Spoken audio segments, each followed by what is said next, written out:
I caught the falling woman, without thinking, and when I finally looked at her face and realized I was holding the Empress of the Vel'Thane Empire in my arms, she grabbed my hand and whispered something that made no sense. "Please do not let go." Marcus Webb stared down into emerald eyes, framed by a white lace mask. Wait, wrong story. He had to focus. Silver skin, violet eyes.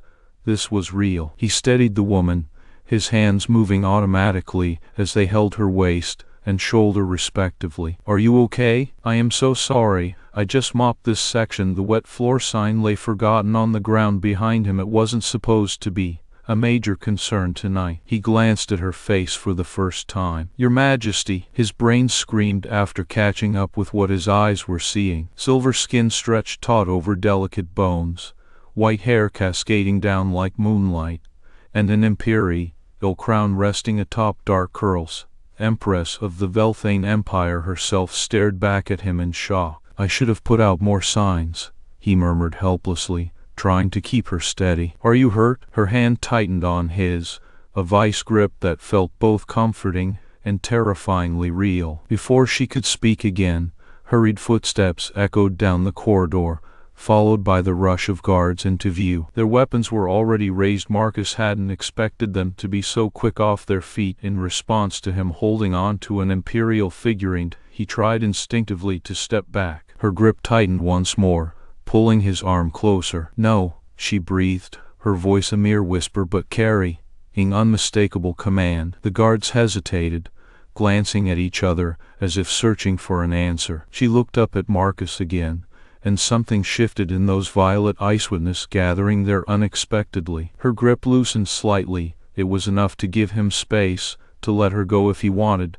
but she held fast nonetheless. "Your concern," she whispered softly, almost reverently now, as though tasting a rare delicacy. Marcus blinked hard against the surreal scenario and tried not to gawk at what felt like the most powerful woman in existence looking up at him with such vulnerability. It was absurd yet undeniable from her gaze. "Of course it's real," he replied earnestly, because genuinely caring about people didn't require much thought. Whether she tripped or had just stepped off a space elevator, concern came naturally to him. Her laughter broke through the tension like liquid crystal, cool and clear, but tinged with what sounded an awful lot like tears from somewhere far away in her soul. "No one has touched me with genuine care for 300 years, Empress Syra Vel'Thane whispered out loud, as if admitting it aloud made it real somehow. The guards exchanged another wary look among themselves while Marcus tried to decipher the cryptic admission. It was obvious none of them knew what to do, Marcus included,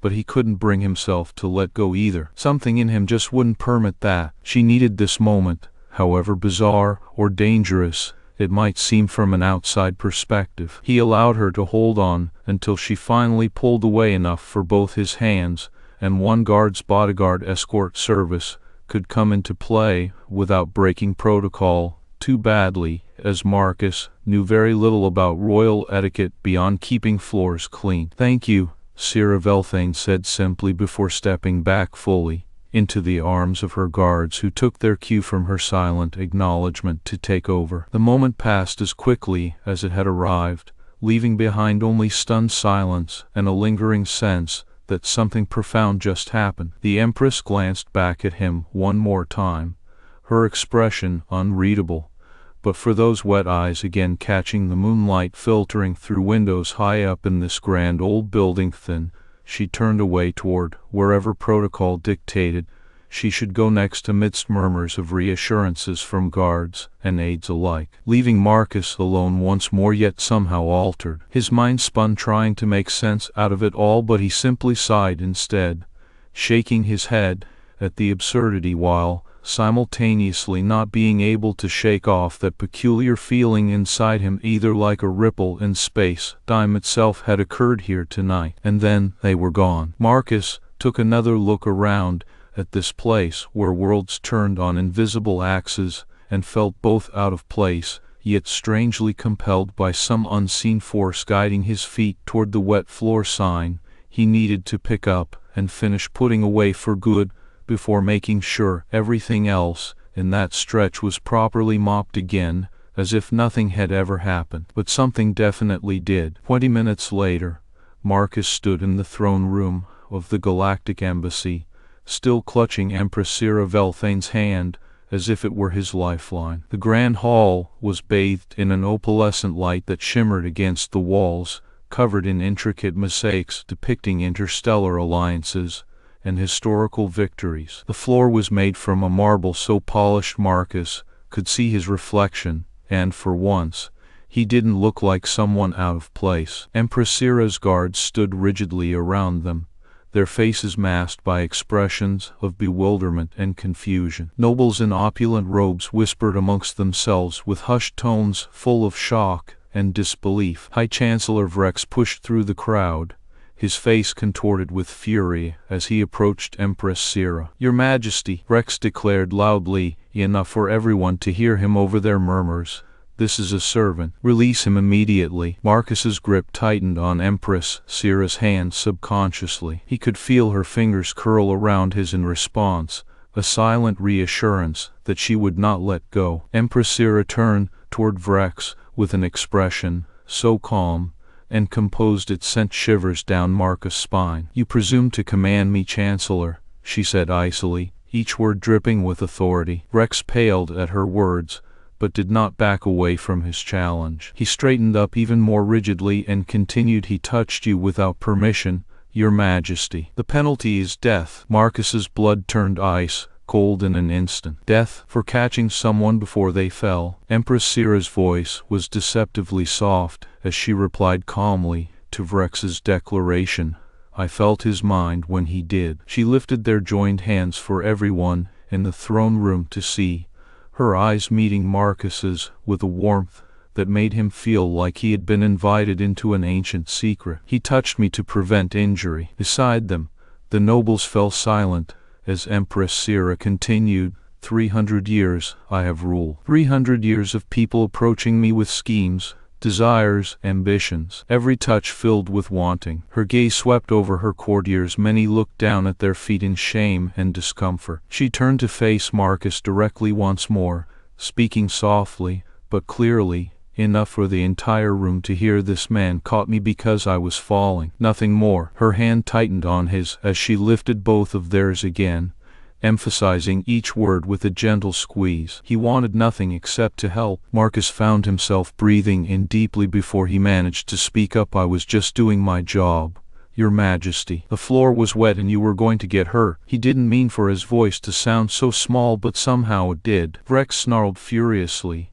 at this interruption from a mere mortal who had dared question him in front of the Empress. "Lies. He seeks favor." Empress Syra's eyes darkened, and she turned her gaze back onto Vrex. Her telepathic abilities were well known throughout the Vel'Thane Empire. No one would dare challenge them outright. "I am a telepath," she stated coldly, "and I felt his mind." Her voice was firm as she added, "There was no scheme, no ambition, only concern." She smiled at Marcus gently, her hand slipping through his fingers in a caress that left him feeling warm and strangely comforted despite the chaos around them. Turning back to face the rest of the court once more, Empress Syra addressed them with authority.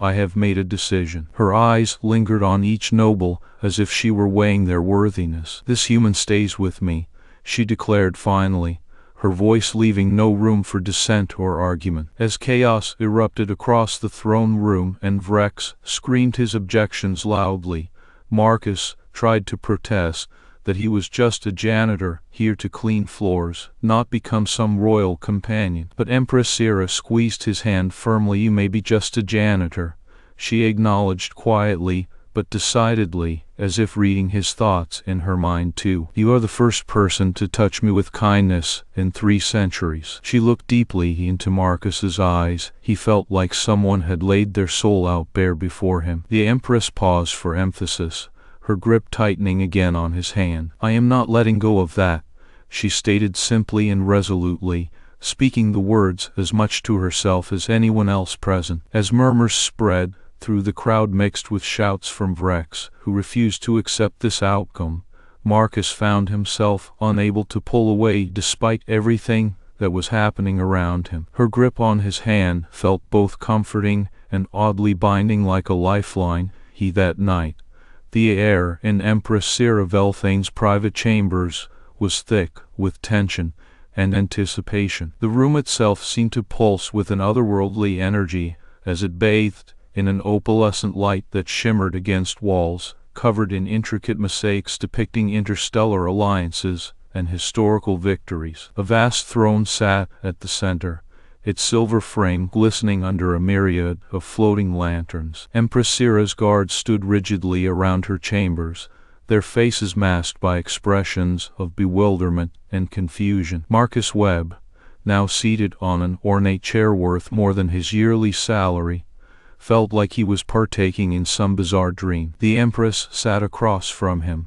finally releasing his hand, but leaving behind a warmth that lingered long after the physical contact had ended. "You are confused," she began softly, her violet eyes searching his face for understanding. Marcus laughed, a sound full of relief and disbelief mixed together. "Your Majesty, I am a janitor. This morning I unclogged a toilet. Now I'm your companion?" His tone was light, but there was an undercurrent of genuine confusion in it. She smiled gently at him. "I understand this is sudden." Marcus leaned forward slightly, his voice becoming more serious as he sought answers to questions that seemed too strange for words. "Why me? Really? You could have any princes, warriors, diplomats." Empress Syra was quiet for a moment, her eyes distant and thoughtful before she continued quickly. "When you touched me, I felt your mind." Her voice held an almost reverent quality, as if the memories were too precious to be spoken about lightly. Marcus shook his head in wonder. "Nothing." His face fell slightly when he realized how empty that sounded. Her gaze softened as tears began to form in her eyes, silver drops on silver skin, shining with a silent sorrow and longing. "Not nothing," she corrected him gently. "No agenda, no desire for power or ulterior motive." Marcus was quiet now, trying to process the weight of those words. "Do you know how long it has been since someone touched me without wanting something?" Her voice cracked as she spoke through tears that had begun to fall freely down her face. For a moment, there was only silence. Then Marcus stood from his chair and walked toward Empress Syra. He knelt before the throne, where she sat regally, but looked lost in emotion, taking her hand again with both of his own hands trembling slightly with each touch. "That sounds lonely," he murmured softly, as if to soothe a frightened child rather than an empress of galaxies. Her composure broke entirely then, and Empress Syra leaned forward, resting her forehead against their clasped hands. 300 years, she whispered brokenly. "Everyone wants the Empress. No one wants me." Marcus squeezed her hand tightly in response, a silent promise that this time was different. He looked up at her through his own confusion, but also understanding and empathy. "They are idiots then," he said firmly with a shrug, calling them what they were even if it meant risking everything for the simple act of speaking truthfully to power. Empress Syra stared down at him in amazement as she felt the sincerity of his words resonate through their shared touch. She had seen many powerful beings and countless warriors, but never someone who could look her directly in the eye and call them what they were without fear or hesitation. This simple man kneeling before her throne, holding her hand tightly, his expression earnest yet unafraid. "You cannot call the galaxy idiots," she managed to say despite a throat still tight with emotion. Marcus shrugged again, that small act of defiance somehow speaking louder than any words could ever convey their true meaning. "I am just a janitor," he said simply. "And I can." Empress Syra's grip tightened on his hand as she stared deeply into Marcus' eyes, which reflected nothing but warmth and genuine concern for her well-being. She made up her mind then, the decision clear in every line of her posture as she straightened slightly to look him directly in those warm brown depths that held such sincerity and care. "Stay with me." Marcus considered this proposal silently before nodding slowly, with a small smile playing on his lips. "I cannot mop your floors." Her laughter broke through another barrier genuine happiness shining brightly despite the earlier tension of the day's events. She shook her head firmly. "You can mop whatever you want. Just stay?" he asked one last time, as if asking for permission. Empress Syra smiled tenderly at him in response, a rare and beautiful sight that filled Marcus with an unexpected sense of belonging despite everything around them speaking otherwise. "Yes." He squeezed her hand again. "Okay, I will." It was simple, but it felt like the most important decision. He had High Chancellor Vrex saw this new arrangement as nothing less than a threat to the stability he had maintained in the palace for decades. His disdain for Marcus was palpable, but his latest move was more sinister than ever before, hiring assassins to eliminate the janitor entirely. He wanted it to look like an accident, Marcus falling and hitting his head on a hard surface after slipping on one of those floors that he had mopped countless times. The evening was dark when Marcus found himself cornered in a dimly lit corridor, his only weapon being a mop. 3 assassins surrounded him, professional men with cold eyes and deadly precision etched into their movements. They were not there to talk or negotiate. They wanted this task completed efficiently. Marcus had no combat training, but he was far from defenseless. He swung the mop like a club, hitting one of them in the face before another managed to grab him by his shirt collar. The sound of ripping fabric echoed through the corridor as Marcus kicked and struggled against their grip. "You will regret this," came an ominous voice that belonged to none other than High Chancellor Vrex, who had been watching from afar. But Marcus, undeterred, continued fighting with all he could muster despite knowing it was futile. He swung again at one of them, but missed when a blade flashed before him, cold steel glinting under the dim lights as an assassin moved in for the kill. Then silver light exploded through the corridor. The Empress stood at the end of the hall, her eyes glowing with power and wrath evident on her face. "You dare?" Her voice shook the very walls around them, resonating like thunder from a storm cloud overhead. The assassins tried to run, but did not make it far before they could take even 2 steps back into the shadows where their cowardice hid them.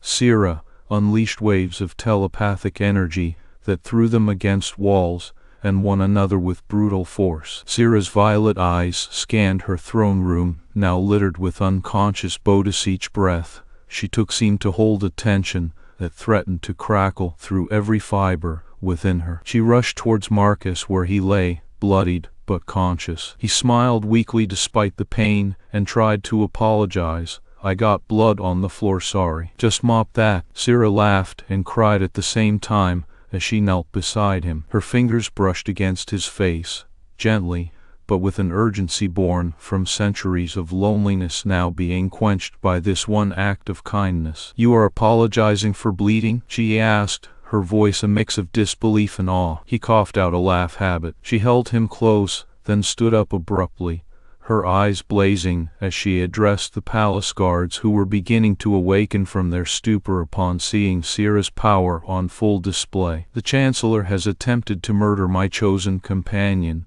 Her voice carried through every corner of the palace like a thunderous roar. "The penalty is death." Vrex was dragged away screaming, his attempts at denial echoing in vain against walls lined with ancient secrets and unspoken truths. Syra returned to Marcus' side moments later, her presence grounding him despite everything that had transpired around them. She helped him stand up, wrapping an arm around his waist as he leaned on her for support. "Your Majesty," he began softly, but she cut him off gently. "Syra." "My name is Syra." He blinked in surprise at the intimacy of it all before smiling back. "Syra, pretty name." She smiled and nodded appreciatively, understanding fully the weight behind those simple words. Months later, they were married amidst a galaxy stunned into silence by such an unprecedented union. A janitor marrying an empress. But for those who saw them together every day, the way she held his hand constantly, or how he made her laugh daily, they understood completely. He had caught her when she was falling